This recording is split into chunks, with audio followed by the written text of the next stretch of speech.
দর্শক, শুরুতেই আপনাদেরকে জানাবো যে আজকে ওবিসি নিয়ে কিছু কথা বলবো। এবং গতকাল আমরা আপনাদের সামনে বলেছিলাম যে ওবিসির বিষয়টা কি এবং টোটাল তার ইতিহাস ব্যাকগ্রাউন্ড কি, কেন ওবিসি এটা নিয়ে আসা হয়েছিল 1993-এ। তারপর থেকেই কিন্তু ওবিসির বিভিন্ন কার্যক্রম চলে এবং রাজ্য সরকার বিগত যারা রাজ্যের দায়িত্বে ছিলেন তারাও কিন্তু এই ওবিসি নিয়ে কাজ করেছিলেন।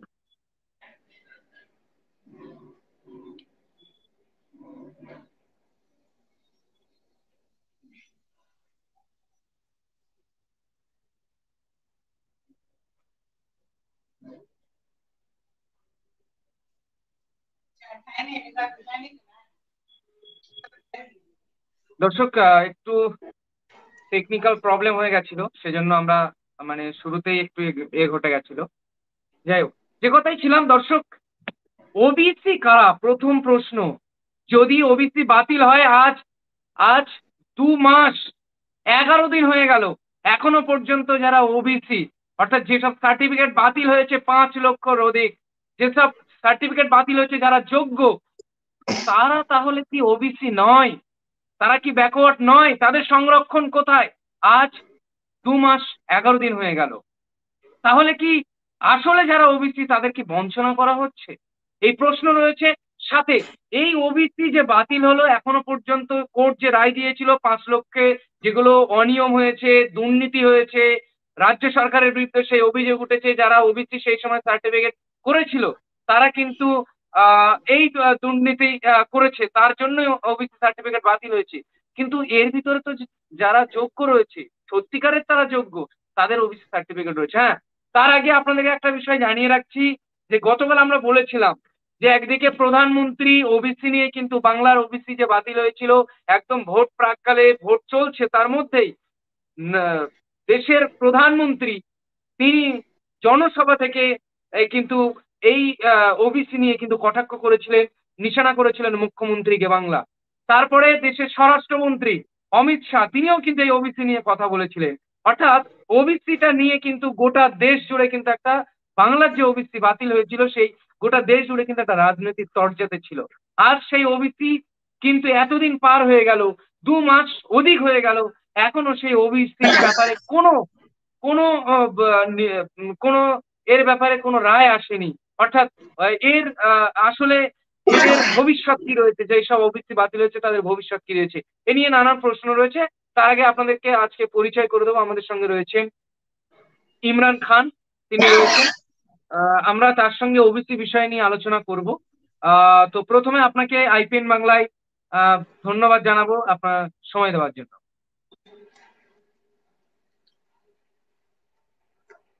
আপনার কাছে যাব প্রথমে। আমরা গতকাল আলোচনা করেছিলাম আমাদের দর্শকদের সামনে যে ওবিসি কি, এ বিষয় নিয়ে এবং ওবিসির ডিটেলস নিয়ে। আজকে মূলত আমরা যাব আপনার কাছে। শুনতে পাচ্ছেন আমার কথা? হ্যাঁ হ্যাঁ, শুনতে পাচ্ছি। তো ওবিসি মূলত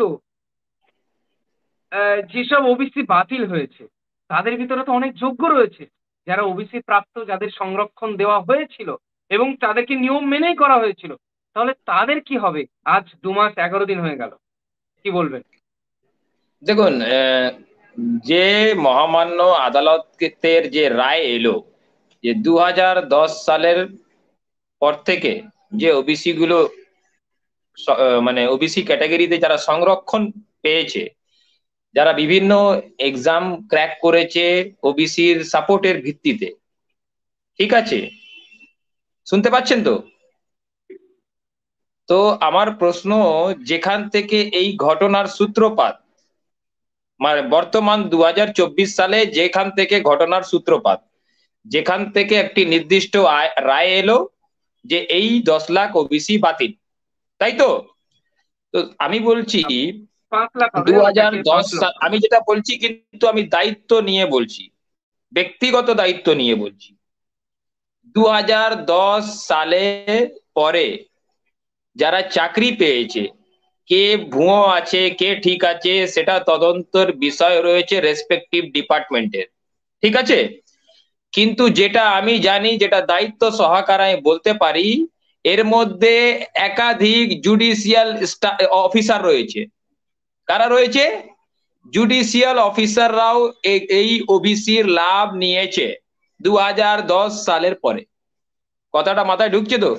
2010, এটা জনগণকেও বোঝাতে চাইছি, 2010 সালের পরে জুডিশিয়াল এক্সামে যারা নম্বর কম এসেছিল তারা ওবিসি কোটায় সংরক্ষিত সিটের মধ্যে ওরা ক্র্যাক করেছে, তারা সংরক্ষণ পেয়েছে। তাদের কাছে নিশ্চিতভাবে ওবিসি সার্টিফিকেট ছিল এবং রঙ্গনাথন মিশ্রা কমিশনের রেকমেন্ডেশনের ভিত্তিতে, হ্যালো শুনতে পাচ্ছেন? আওয়াজ শোনা যাচ্ছে? আপনার কথা ক্লিয়ার আসছে, আপনি বলে যান। রঙ্গনাথন মিশ্রা কমিশনের যে রেকমেন্ডেশন ছিল সেই রেকমেন্ডেশনের ভিত্তিতে 2010 সালে একটি আলোচনার মাধ্যমে যে লাস্ট গভর্নমেন্টটা ছিল লেফট ফ্রন্টের, ওরা একটা লাস্ট আওয়ারে একটা ইনিশিয়েটিভ নিয়ে ওবিসির কিছু সরলীকরণ করেছিল। আমাদের এখানটায় যে জাতের ভিত্তিতে যে সংরক্ষণের কথা হয়, অ্যাকচুয়ালি রঙ্গনাথন মিশ্রা কমিশনের যে রেকমেন্ডেশন ছিল, যেরকম দলিত এসটি এসটি পায়, মতুয়ারা সংরক্ষণ পায়, তো যারা আয়ের ভিত্তিতে পিছিয়ে রয়েছে তাদের হয়তো বর্ণ উঁচু কিন্তু ইনকাম সোর্সটা কম, একের পর এক ওদের মানে কয়েকটা যুগ চলে গেছে, তাদের আপলিফমেন্ট নেই, তাদের সোর্স অফ ইনকাম সেরকম নেই, তাদেরকে উত্থানের জন্য আয়ের ভিত্তিতে যাতে ওবিসিতে মানুষ এগিয়ে যেতে পারে, তখন অনেকগুলো ক্যাটাগরি তৈরি করা হলো। 2010 সালের পরে অনেকগুলো ক্যাটাগরি তৈরি করা হোক এবং তারা ওবিসি পেলেও ওবিসির সরলীকরণ করা হলো। আমার যতটা ধারণা, আমি যতটা জানি, অনেক অনেক রকমের সরলীকরণের মাধ্যমে, যেটা ডিএম হাওড়ায়, আমি তো হাওড়ায় থাকি, তখন এখানকার সংঘমিত্রা ঘোষ উনি ডিএম ছিলেন, তো ডিএম কে নিয়ে বসে অনেকগুলো মিটিং ফিটিং করে সামাজিক লোকেরা ছিল, ওবিসির কিভাবে সরলীকরণ করে ওবিসিটা দেওয়া যায়। তো এর মধ্যে তো আমি বলছি যে আজকে অনেক লোকের যে চাকরি যাবে যারা জুডিশিয়াল অ্যাডমিনিস্ট্রেশনে কাজ করছে না, কিন্তু ব্যাপার হচ্ছে চাকরির ব্যাপার, এখানটায় সংরক্ষিত আসনে যারা সংরক্ষণ পেয়ে থাকে তারা চাকরি পায়, কিন্তু যারা এই যে জুডিশিয়াল যে অর্ডারটা হলো, মানে হাইকোর্টের যে অর্ডারটা হলো, এর ইম্প্যাক্ট তো সরাসরি হাইকোর্টে যারা জুডিশিয়াল অফিসার আজকে রয়েছে, যারা বিভিন্ন জায়গায়, যারা জেএম রয়েছে, যারা এসিজেএম রয়েছে, অনেকগুলো তো সিজিএমও হয়ে গেছে, অনেকটা বছর গেছে যারা সে সময় পাস করেছে, তো তাদের ভবিষ্যৎ নিয়ে কি হবে? আমাদের দেশের মধ্যে লাখ লাখ কেস তো এমনি পেন্ডিং রয়েছে, 8 লাখ 9 লাখ কেসের পেন্ডিং থাকে, আবার ডিসপোজাল হয় হাইকোর্টের মধ্যে, লোয়ার জুডিশিয়ারিতে অনেকগুলো কেস পেন্ডিং রয়েছে। তো আমি কারোর বিরোধিতা করছি না, কিন্তু চাকরি গেলে তো সবার যাবে। যদি 2010 সালের বাতিল হবে, তাহলে কাউকে বাঁচিয়ে তো বাতিল করা যাবে না, চাকরি গেলে তো সবারই যাবে, আর চাকরি বাঁচলে সবার বাঁচবে।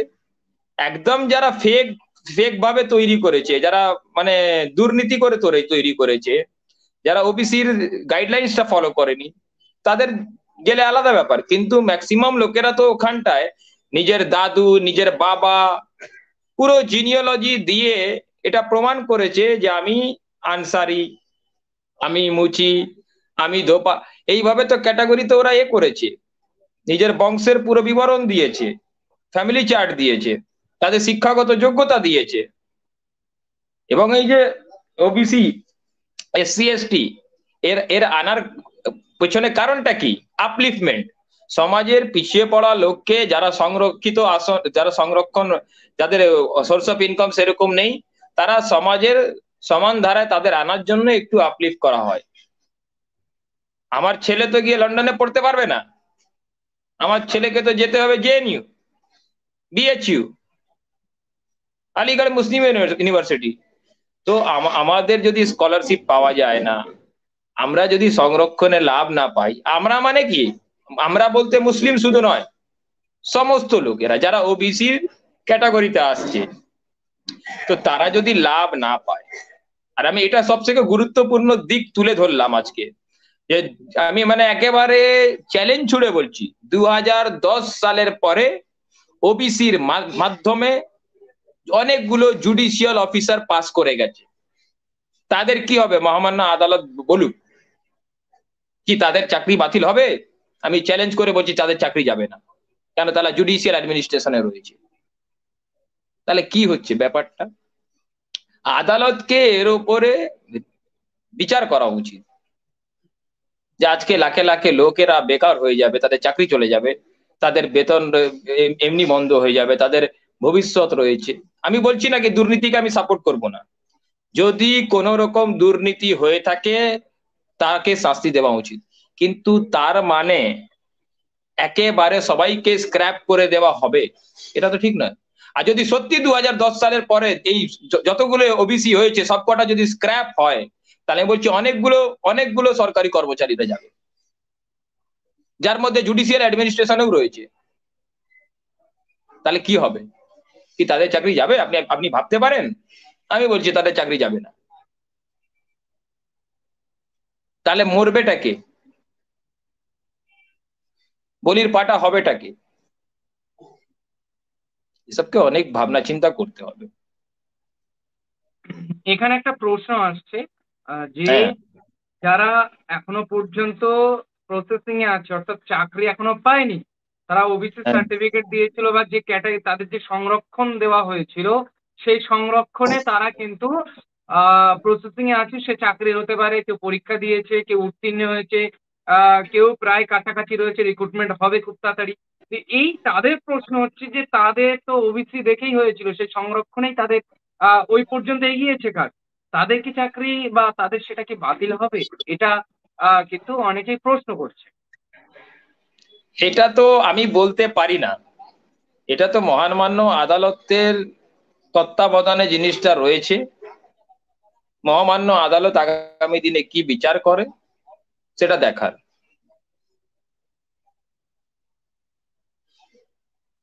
কিন্তু আজকে বলুন যে রাজ্যে ওবিসি বাতিল হচ্ছে একদম ভোটের টাইমে, ভোট চলছে তখন, হুম, এই এমন অবস্থায় হাইকোর্টের নির্দেশ যে এই 5 লক্ষ ওবিসি তা কিন্তু অনিয়ম করা হয়েছে, অর্থাৎ নিয়ম বহির্ভূত কাজ হয়েছে।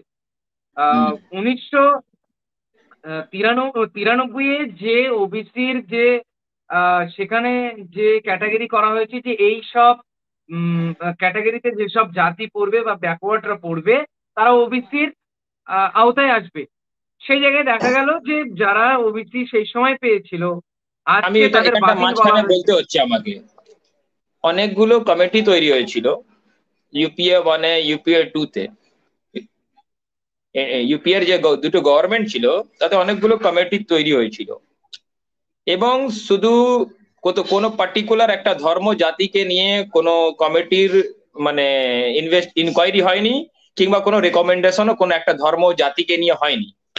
সোসাইটির ডিসঅ্যাডভান্টেজ সেকশন কারা ছিল তাদেরকে নিয়ে একটা সার্ভে হয়। তাতে কিরিট পারিক রিপোর্ট কমিশন রয়েছে, রঙ্গনাথন মিশ্রা কমিশন রিপোর্ট রয়েছে, রাজেন্দ্র সিং সচ্চর রিপোর্ট রয়েছে, এগুলোকে পড়তে হবে। তো রাজেন্দ্র সিং সচ্চরের যে রিপোর্টটা ছিল ওর ভিত্তিতেই বুদ্ধদেব ভট্টাচার্যের গভর্নমেন্ট তাকে ইমপ্লিমেন্ট করলো সরলীকরণ করে। সরি, আমি ওটা রঙ্গনাথন বলে দিলাম। তো বিভিন্ন কমিটির রেকমেন্ডেশনকে করে যে আজকে কোন কোন কমিউনিটির কি পজিশন রয়েছে, তাদের সোশিও ইকোনমিক স্টেটাস কি রয়েছে বর্তমানে, যেটা 2011 সেন্সাসে সবাই জানতে পারলো। আজকে আমার আমি আমি মানে ধর্মীয় পলিটিক্স করি না, ধর্মীয় কথাবার্তা বলি না, কিন্তু আমি একজন মুসলিম, আমার নাম ইমরান খান বলে আমি দলিতের কথা বলতে পারি, আদিবাসীর কথা বলতে পারি, হিন্দু মতুয়াদের কথা বলতে পারি, পিছড়ে পড়া বর্গের কথা বলতে পারি, কিন্তু আমি আমার মুখে আমার অধিকারের কথা বলতে পারি না। বললেই কি হবে? আমি কমিউনাল হয়ে যাব। যে কমিটির যে রেকমেন্ডেশন আছে ওটাকে যদি পড়লে দেখবেন, আজকে যারা বলছে বিভিন্ন টেলিভিশনের মাধ্যমে যেটা ছড়িয়ে পড়ছে পলিটিক্স, যে মুসলিমদের জনসংখ্যা বাড়ছে, মুসলিমদের আয় এবং মুসলিমদের জনসংখ্যা আজকে যদি ঠিকঠাক সেন্সাস হয়, পশ্চিমবঙ্গে দলিতের, ভারতবর্ষের দলিতের থেকেও খারাপ অবস্থায় রয়েছে। আমার বলতে কোনো দ্বিধা নেই, সংখ্যালঘু মুসলমানদের অবস্থা সারা ভারতবর্ষে আজকে দলিতের থেকেও খারাপে রয়েছে। আর যদি কেউ এই রাজনীতি করে তো পার্লামেন্টের মধ্যে দাঁড়িয়ে কিংবা বিধানসভার মধ্যে দাঁড়িয়ে হলফ নিয়ে বলুক কিংবা শ্বেতপত্র জারি করুক যে মুসলিমদের জনসংখ্যা কি রয়েছে সারা ভারতবর্ষে, মুসলিমদের অ্যাভারেজ ইনকাম কি রয়েছে, বিহার, উত্তরপ্রদেশ, হরিয়ানা, ঝাড়খণ্ডে মুসলিমদের পার ক্যাপিটা ইনকাম কি রয়েছে, মুসলিম সোসাইটির আপলিফমেন্টের জন্য রাজনীতি ছাড়া আর কি করা হয়েছে। দলিত তো সংরক্ষণ দিয়ে এগোলো, আজকে আদিবাসী, মুসলিম, হিন্দুদের পিছিয়ে পড়া জাতি, এদের নিয়ে কি চিন্তা ভাবনা হচ্ছে? শুধু হিন্দুদের নিয়ে রাজনীতি, মুসলমানদের দিয়ে রাজনীতি। আজকে ওবিসি হলো একটা তাদের মানে সামাজিক উত্থানের একটা সাপোর্ট, সে যেভাবেই পাওয়া যাক না কেন।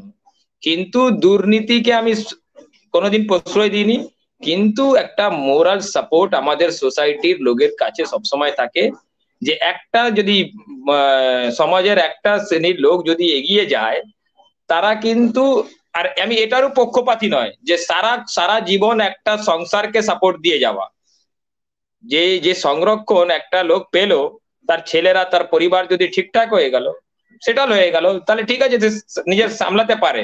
আমি সারা জীবনের সংরক্ষণের পক্ষপাতীও নই।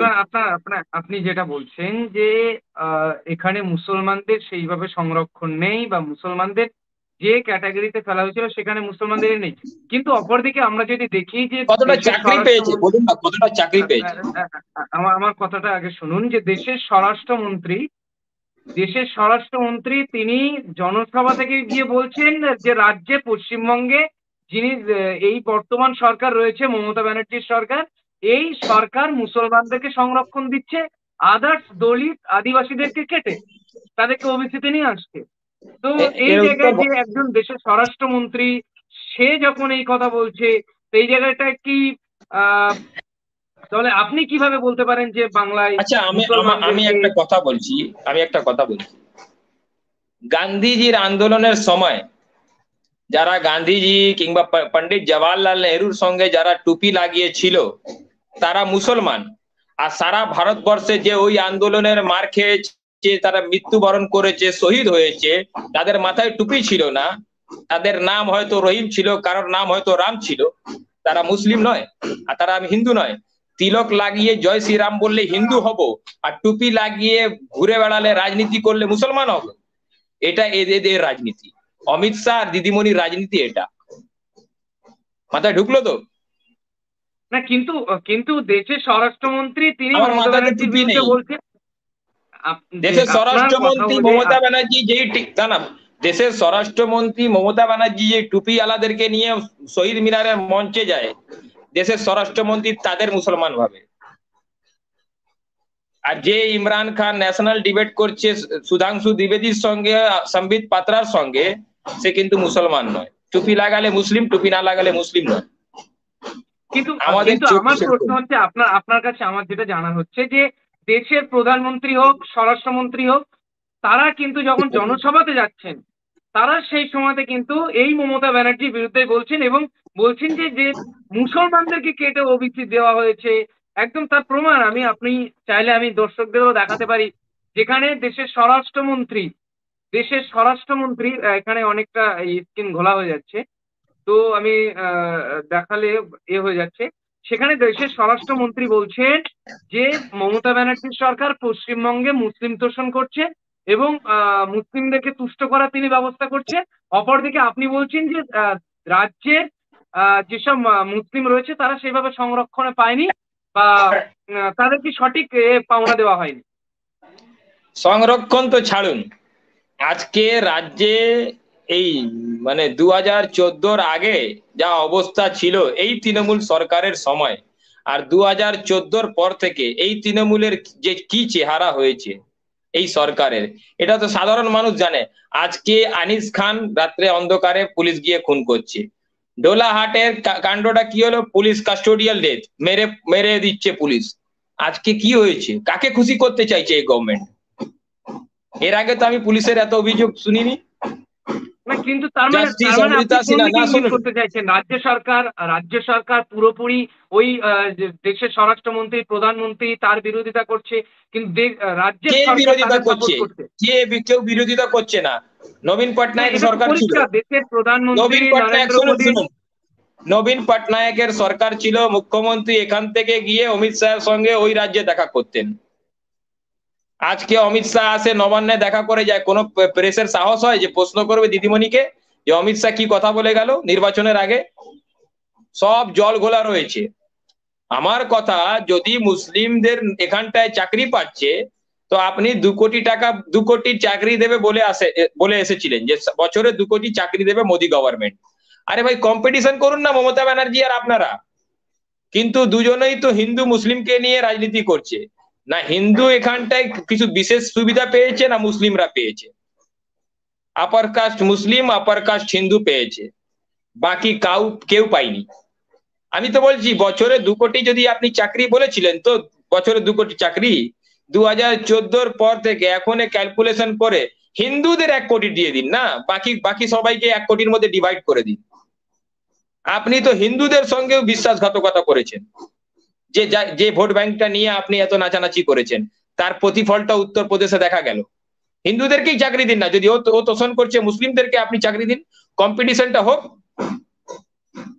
ডেটা ডেটা বার কর- না, ডেটা বার করে যেখানে দেখান না যে আমি আমি চাকরি। আমার আমার আমার প্রশ্ন একদম সোজা ভাই, সোজা সাপটা প্রশ্ন আমার, যে 1993 সালে যেখানে ওবিসি সংরক্ষণ নিয়ে আসা হলো এবং বিধানসভা থেকে সেটা পাশ করা হলো, যে না রাজ্যের হুম। ওবিসিদের সংরক্ষণ দিতে হবে যারা ওবিসি ক্যাটাগরিতে পড়ছে, সেখানে কিছু গাইডলাইন মেনটেন করা হলো যে যাদের ইনকাম অফ সোর্স, সামাজিক আর্থিক দিকটা ওদের। সমস্ত পরিস্থিতি দেখে তাদের বিচার করা হবে কারা ওবিসির ভিতরে পড়ছে। সেই জায়গায় কিন্তু মুসলমান রয়েছে, দলিত রয়েছে, আদিবাসী রয়েছে, বিভিন্ন সম্প্রদায় এখানে, মতুয়া বা বিভিন্ন সম্প্রদায় আজকে পশ্চিমবঙ্গে বসবাস করছে, তার ভিতরে সব থেকে বেশি মুসলমান। আপনি জানেন সেটা। কিন্তু এই জায়গায় বারবার কিন্তু দেশের যারা প্রধানমন্ত্রী রয়েছেন, স্বরাষ্ট্রমন্ত্রী রয়েছেন, দেশে যারা বিরোধী দলনেতারা রয়েছেন, তারা বলছে এই সবগুলো নিয়ে মুসলমানদের দেওয়া হচ্ছে, মুসলমানদের তুষ্টি করা হচ্ছে। তাহলে কি মমতা ব্যানার্জির সরকার মুসলমানদের হয়ে কাজ করছেন আর বাকিদের করছেন না? এটা ন্যাশনাল গভর্নমেন্ট থেকে বলা হচ্ছে, তাদের গোটা টিম বলছে, রাজ্যে যখন ভোট প্রচারে আসছেন পুরোপুরি কুল্লাম কুল্লাম বলছে। কিন্তু সেই আমি জায়গায় কোনো, আপনি না আবার শুনুন, দেখা যাচ্ছে যে এই রাজ্যের সরকারের আপনার বিরোধিতা কথার করছেন। আপনার কথার উত্তর দিতে গিয়ে আমাকে সরকারের বিরোধিতা করতে হলো, কিন্তু আজকের আমার ইস্যুটা এটা ছিল না। কিন্তু বলছি যে যদি কেন্দ্রীয় সরকারের যিনি সেকেন্ড ইন কমান্ড যদি এটা বলে থাকেন যে মুসলিম তোষণের কথা, এখানটায় তো মুসলিমের কি অবস্থা সেটা মুসলিমরাই জানে। বলির পাঠা, এখানটার মুসলিমরা হচ্ছে বলির পাঠা, ঠিক আছে? এবং রইল না যে না, আপনি কথাটা যে আপনি আপনি বলির পাঠা বলছেন, মুসলমানরা বলির পাঠা হয়েছে, এটা কি হ্যাঁ, মুসলমানরা নিজে থেকে হয়েছে না রাজনৈতিক করা বলির হয়েছে? পাঠা, রাজনীতিতে তো বলির পাঠা এরা। মুসলিম সমাজকে কি ভেবে রেখেছে এরা? রাতের অন্ধকারে গিয়ে খুন করে দিচ্ছে। মুসলিম সমাজকে কিছু ভাবে এরা? না, যেখানে আপনি দেখুন একদিকে খুন করা হচ্ছে আপনি বলছেন, কিন্তু এই এই রাজ্যের কিন্তু মন্ত্রী রয়েছে, ফিরহাদ হাকিম রয়েছে, সিদ্দিকুল্লাহ হ্যাঁ, চৌধুরীর কি মতো কি মন্তব্য ব্যক্তিরা শুনেছিলেন রয়েছে। আপনি? মন্তব্য শুনেছিলেন ফিরহাদ হাকিমকে কি বলা হয়েছিল? ফিরহাদ হাকিমকে কি বলা হয়েছিল? এই মুসলিম যে নেতাগুলো তৃণমূলে রয়েছে তাদেরকে কি বলা হয়? একটা এমএলএ কে কেউ বলবে এই চুপ কর, তুই তো বোম্বা দিস? একটা মুখ্যমন্ত্রী নিজের এমএলএ কে বলবে চুপ কর, তুই বোম্বা দিস?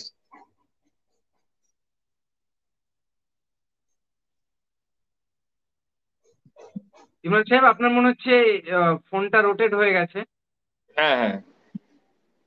একটু ঠিক করে নি তো দর্শক। একটু টেকনিক্যাল কোনো প্রবলেম হয়েছে তো দর্শক, আপনাদের কাছে কিছু প্রশ্ন আমার থাকবে, যে যদি ইমরান সাহেব আমাদের গেস্ট যিনি আলোচনা করছেন তিনি বলছেন যে এই রাজ্যের মুসলিমরা বলির পাঠা হয়েছেন, তাদেরকে বলির পাঠা করা হয়েছে, রাতের হ্যাঁ, অন্ধকারে কেউ গিয়ে মারছে, আনিস খানকে মেরেছে। আপনারা জানেন যে আনিস খানের সেখানে কিন্তু অভিযোগ রয়েছে যে পুলিশ গিয়ে রাতের অন্ধকারে তাকে মেরে আসলো, এবং এই অভিযোগ রয়েছে দুজন কনস্টেবলকে সাসপেন্ড করা হয়েছিল সেই সময়। আপনারা দেখেছেন যে পুলিশ কাস্টাডিতে থাকার সময় আবু সিদ্দিক মারা গেল ঢোলাহাটের, এইসব রয়েছে বিষয় চিত্র, আপনার গোটা রাজ্য জুড়ে সকলেই জানে। এই জায়গায় এটাকে কি, এই মারাকে কেন্দ্র করেই কি তাহলে মুসলিম যে তোষণের কথা বলা হচ্ছে সেই তোষণ নয়, আসলে মুসলিম মারার কোনো প্ল্যান চলছে সরকারের পক্ষ থেকে তোষণ নাকি? নয়, এটা যে শোষণ চলছে। এটা তোষণ ইমরান নয়, সাহেব, এটা আমি শোষণ দর্শকদের চলছে। আমি দর্শকদের প্রশ্ন করছি, এটা আপনার প্রশ্ন, আপনি জবাব অবশ্যই দেবেন, এবং দর্শকদের যারা প্রশ্ন করছেন আপনাদের প্রশ্ন করার আমি অবকাশ দিচ্ছি, অবশ্যই প্রশ্ন করতে পারেন। আজকে যিনি গেস্ট রয়েছেন তার কাছ থেকে আমরা আপনার প্রশ্ন নিয়ে জিজ্ঞাসা করব। অবশ্যই আপনি কমেন্ট করে জানাতে পারেন আমাদেরকে যে আপনার কি প্রশ্ন ওবিসি নিয়ে। এবং আজকে যে দেখতে পাচ্ছেন যে একদিকে ওবিসি বাতিল হয়েছে, আজকে 2 মাস 11 দিন হয়ে গেল, এখনো পর্যন্ত ওবিসির কোনো রায় আসলো না যে কি হবে, এদের ভবিষ্যৎ কি, আসলে কি ওবিসি টোটালটাই বাতিল হবে, তাহলে যারা ওবিসিতে এখনো পর্যন্ত যারা চাকরি পেয়ে রয়েছে তাদের ভবিষ্যৎ কি রয়েছে, এই নানান অলরেডি কোর্ট একটা ইয়ে দিয়ে দিয়েছে যে যারা ওবিসিতে যারা বাতিল হয়েছে কিন্তু যারা চাকরি আগে থেকে পেয়ে রয়েছে তাদের চাকরি বাতিল হবে না, এরকম একটা ঘোষণা ইতিমধ্যেই দিয়েছে। কিন্তু তাদের আসলে ভবিষ্যৎ কি, পরবর্তী যে ফ্যাসিলিটি পাবে ওবিসির যে তারা কি পাবে, এইসব প্রশ্ন রয়েছে। ইমরান সাহেব, আপনি যেটা বলছিলেন সেটা কন্টিনিউ করুন, আমরা দর্শকদের জন্য কিছু প্রশ্ন ছেড়েছি, দর্শকরাও কিন্তু এই প্রশ্ন করতে পারেন না, তাদের কোনো অবকাশ দেওয়া প্রশ্ন, হয়েছে। দর্শকদের যদি কোনো প্রশ্ন থেকে থাকতে পারে কিংবা যদি আমার কোনো কথা ভুল থাকতে পারে ধরিয়ে দিতে পারেন, আমি তার উত্তর দেব। কিন্তু যেটা সত্যি কথা, আমরা তো রাজনীতিতে শিক্ষা নিয়ে চামচাগিরি করতে আসিনি। মানুষের অবস্থা একেবারে শোচনীয়। কোভিড এর পর থেকে মানুষ যেভাবে আর্থিকভাবে ভেঙে পড়েছে, তাদের শিক্ষা দীক্ষা চাকরি নিয়ে কোনো ভাবনা চিন্তা না করে শুধু সামান্য একটা ভাতা দিলে মানুষের আর্থিক অবস্থা ঠিক হবে না। একদিকে আমি ভাতা দেব, অন্যদিকে মূল্য বৃদ্ধির ওপরে আমি কিছু কিছু কমেন্ট করব না, কিছু কন্ট্রোল করব না। রাজ্যের মধ্যে তো মূল্য বৃদ্ধিকে কন্ট্রোল করার জন্য তো টাস্ক ফোর্স গঠন করা হয়েছিল। সেই টাস্ক ফোর্সের কাজটা কি? বসে বসে কি বেতন দেওয়া, নাকি মূল্য বৃদ্ধি রোধ করার জন্য মাঠে নেমে তাদেরকে একটা দরদাম নিয়ন্ত্রণ করতে হবে? একদিকে মূল্য বৃদ্ধি ক্রমাগত বাড়তে থাকবে, বিভিন্ন গাড়ির উপর ট্যাক্স চাপানো হবে, হেলমেট না পরে ট্যাক্স চাপাচ্ছে, হেলমেট না পড়লে এত টাকা ফাইন লাগবে, অত টাকা ফাইন লাগবে।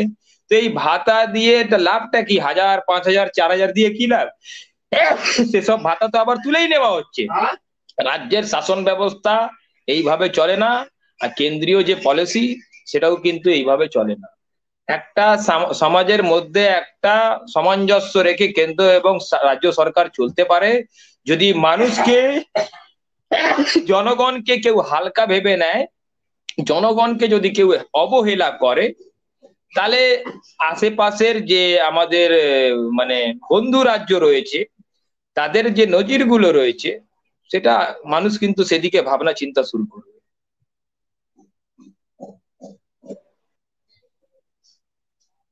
দেখুন ইমরান সাহেব, একটা প্রশ্ন কিন্তু বারবারই উঠে আসছে এবং বারবারই এরকম করা হচ্ছে, বলা হচ্ছে যে পশ্চিমবঙ্গের যে 5 লক্ষ ওবিসি বাতিল হয়েছে সার্টিফিকেট, হুম। তার ভিতরে কিন্তু মুসলমানরা রয়েছে। কিন্তু এই জায়গায় একটা প্রশ্ন বারবারই উঠে আসছে যে মুসলিম তোষণের কথা প্রথম উঠে আসছে, তাহলে এই রাজ্যের সরকারের যেখানে মুসলিম তোষণের কথা বলছে কেন্দ্র, সেখানে আপনি বলছেন যে না মুসলিম তোষণ চলছে না, এখানে মুসলিম শোষণ চলছে। এটা আপনি বললেন, আপনার কথায় পরিষ্কার এটা বোঝা যাচ্ছে। তো শোষণ তো সেই জায়গায় হচ্ছে যাদের ভাই, বাতিল কাস্টোডিয়ান করেছে, ডেথকে কি বলবেন আপনি?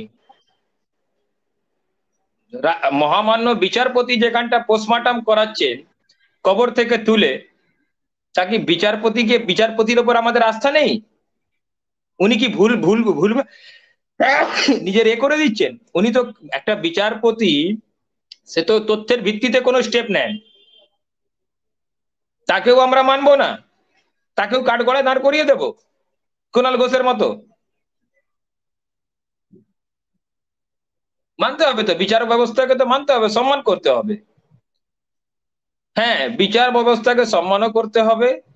বিচার ব্যবস্থায় অনেকগুলো রায় এক জমানায় এক থাকে, এবং আজকে যে রায়টা ধরুন, একটা জজ সাহেব আজকে রায় দিলেন, 20 বছর পরে ওনার ছেলে হয়তো জজ হলেন, সেই রায়কে হয়তো সেই জামানায় সেই রায়টা কিন্তু মানে টিকছে না, তখন তাকে চেঞ্জ করতে হলো, সময়ের অনুযায়ী চেঞ্জ হয়ে গেল।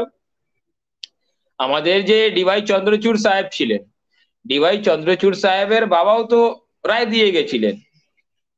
ডিওয়াই চন্দ্রচূড় সাহেব ওনার বাবা যে রায় দিয়ে গেছিলেন, ওনার বাবার রায়টাকে তো উনিই পাল্টে দিলেন। তো দুটোই রায় কিন্তু ঠিক ছিল, সে সময়কালে সেই রায়টা ঠিক ছিল, বর্তমান সময়কালে ডিওয়াই চন্দ্রচূড় সাহেবের রায়টাও ঠিক ছিল। তো সময় অনুযায়ী মানুষকে আপডেট হতে হয়, সমাজের দৃষ্টিভঙ্গি কি রয়েছে, সমাজ কিভাবে চলছে, এবং সমাজকে ঠিকঠাক রাখতে গেলে কি কি পদক্ষেপ গ্রহণ করতে হবে, সেটা মহামান্য আদালতগুলো পদক্ষেপ গ্রহণ করে সমাজের দিকটাকে বিচার করে। তো এতে কোনো নেই, হতেই পারে, কিন্তু যারা বঞ্চিত সমাজ, তাদের জন্য, তাদের ভবিষ্যতের জন্য ভাবতে হবে। তো বিচার ব্যবস্থাও তো ভাববে। আর বিচার ব্যবস্থার থেকে যদি মানে এমন কোনো তো নেই যে ভুল হয়নি, ভুল হতেই পারে। এবং এটাও হতে পারে বিচার ব্যবস্থা যদি খেপে গিয়ে কোনো স্টেপ নিয়েছে, নিশ্চিতভাবে সাবস্টান্সিয়াল কোনো ডকুমেন্ট পেয়েছে, এভিডেন্স পেয়েছে, কিন্তু আমি মনে করি সবটাই তো খারাপ হবে না। আর সবটাই যদি খারাপ হয়, তাহলে তো যারা এই এই সমস্ত প্রসিডিওরকে মেনটেন করেছে, কিংবা এই যে রাজ্য সরকারের পদক্ষেপের ভিত্তিতে যে অ্যাডমিনিস্ট্রেটিভ অফিসাররা এর মধ্যে যুক্ত ছিল, তারা তো আইএএস র্যাঙ্কের, তারা তো সেক্রেটারি লেভেলের। তাদের কি হবে? বলির পাটা কি শুধু ক্যান্ডিডেট গুলো হবে, স্টুডেন্ট গুলো হবে, কর্মচারী গুলো হবে? তাদের কি হবে? তাদের ওপরে কি রায়? যদি ওরাও ওবিসির গাইডলাইন্স মানেনি, সাধারণ মানুষ তো একটা আইএএস এর যোগ্যতার অনেক দূরে, ধারে কাছে নয়। তো একটা আইএএস একটা গেজেট নোটিফিকেশন করে কোনো কাজ করেছিল বলেই তো ওবিসিটা হলো। বিনা গেজেটের তো কোনো কাজ হতে পারে না রাজ্য সরকারের। তো তাদের বিরুদ্ধে কি পদক্ষেপ নেওয়া হয়েছে, কি কি নেওয়া হয়েছে, কি নেওয়া হয়নি? আর না নেওয়া হয়ে থাকলে জনগণের সমক্ষে আসা উচিত। ঘোটালা করলো মন্ত্রী, আইএএস চুপচাপ বেঁচে গেল, এই সরকার থেকে ওই সরকারে চলে গেল, ওই সরকার থেকে ওই সরকারে চলে গেল, মন্ত্রী বেচারা জেল খাটছে, মানুষ গালাগাল দিচ্ছে সেই মন্ত্রীটাকে। এই বিউরোক্রেসির মধ্যে যে করাপশনটা রয়েছে, ওটার বলার সাহস সবার নেই, ওটার বলার সাহস তো সবার নেই। ইমরান সাহেব, আজকে আমাদের দর্শকরা রয়েছে, দর্শকরা অনেকে প্রশ্ন করেছেন, গতদিনও প্রশ্ন করেছিল, আমরা ডিটেলস সেখানে আলোচনা করেছিলাম ওবিসির ব্যাপারে। তো আজকে যেহেতু দর্শকদেরকে জানিয়ে রাখছি, আমাদের যিনি গেস্ট রয়েছেন তিনি অসুস্থ রয়েছেন, তারপরেও যেহেতু আলোচনা হবে, তার সঙ্গে আমাদের কথা হয়েছিল, তিনি এসেছিলেন, আপনাদের সামনে আলোচনা রেখেছেন দীর্ঘ সময় ধরে, প্রায় 35 মিনিটের কাছাকাছি তিনি আলোচনা রেখেছেন, দীর্ঘ সময় ধরে অসুস্থতার পরেও। যাই হোক, ধন্যবাদ জানাবো আপনাকে যে আপনি দীর্ঘ সময় দিয়েছেন। আজকে আমরা পুরোপুরি আলোচনা আমরা রাখতে পারিনি। দর্শকদেরকে জানাবো যে, দর্শক, একটা বিষয়, যে ওবিসি বাতিল হয়েছে, এই ওবিসি নিয়ে কিন্তু নানান প্রশ্ন উঠে আসছে, নানান বিষয় সামনে এসেছে, যে ওবিসিদের ভবিষ্যৎ কি রয়েছে এ নিয়ে কিন্তু আমরা দীর্ঘ আলোচনা রেখেছি আইপিএন বাংলার তরফ থেকে আপনাদের সামনে। ওবিসির বিষয়ে আবারও আমরা লাইভে থাকবো আগামী কাল, যে ওবিসির ভবিষ্যৎ কি রয়েছে এর ভবিষ্যৎ নিয়ে আলোচনা করব। আমাদের সঙ্গে বিভিন্ন গেস্ট থাকবেন, আমরা চেষ্টা করব সব থেকে প্রমিনেন্ট গেস্ট গুলো আমরা আইপিএন বাংলার মাধ্যমে আপনাদের সামনে সরাসরি সম্প্রচার করব, যে তাদের কি মতামত, কি রায় রয়েছে বাংলার ব্যাপারে, বাংলার মুসলমানের ব্যাপারে, বাংলার আরো ব্যাকওয়ার্ড জাতিদের ব্যাপারে, এবং বাংলার যারা টোটাল ওবিসি রয়েছে তাদের ব্যাপারে কি তাদের রায় লাস্টে রয়েছে, একটা তাদের কথা স্ট্যান্ড কি লাস্টে রয়েছে। একটা কথা লাস্টে একটা কথা বলে দিচ্ছি, বলুন একটা বলুন। ডেটা একটা ডেটা ফিগার দিয়ে দিচ্ছি। 14.1 কিংবা সামথিং, 14.1 থেকে 7 এর মধ্যে বোধহয় দলিত রয়েছে, ঠিক আছে? আমি বলে দিচ্ছি, যে মুসলিম সমাজকে নিয়ে যে আতঙ্ক সৃষ্টি করা হচ্ছে, আমি মুসলিম হিসাবে বলছি না, একটা দেশবাসীর হিসাবে, যে যদি কোনো সোসাইটি কমিউনিটিকে আতঙ্কে পরিণত করে দেওয়া হয়, যেমন উত্তরপ্রদেশে হলো কাওয়াড় যাত্রাকে নিয়ে, যে মুসলিমদের দোকানে বাইরে নাম লিখতে হবে,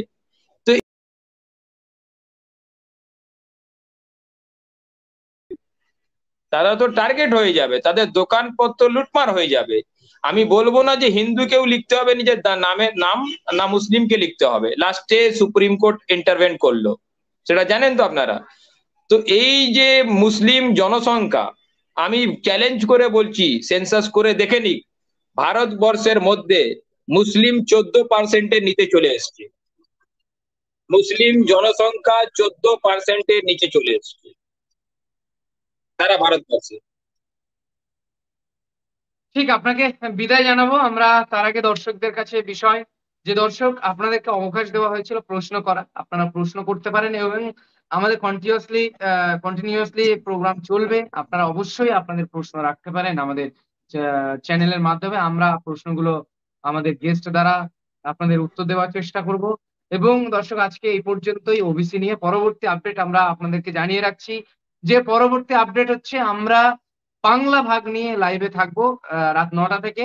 সরাসরি আপনারা থাকবেন এবং দর্শকদের সকলকেই বলছি যে আপনারা অবশ্যই বাংলা ভাগ নিয়ে ইমতিয়াজ আহমেদ তিনি থাকছেন, আমাদের সঙ্গে বিস্তারিত নিয়ে আলোচনা হবে আপনাদের সামনে। তো যিনি রয়েছেন আজকে এই মুহূর্তে আমাদের গেস্ট হিসেবে ছিলেন, তাকে অসংখ্য ধন্যবাদ। আমাদের দর্শকদের তরফ থেকেও তাকে ধন্যবাদ জানাবো তার মূল্যবান সময় দেওয়ার জন্য। আইপিএল বাংলা।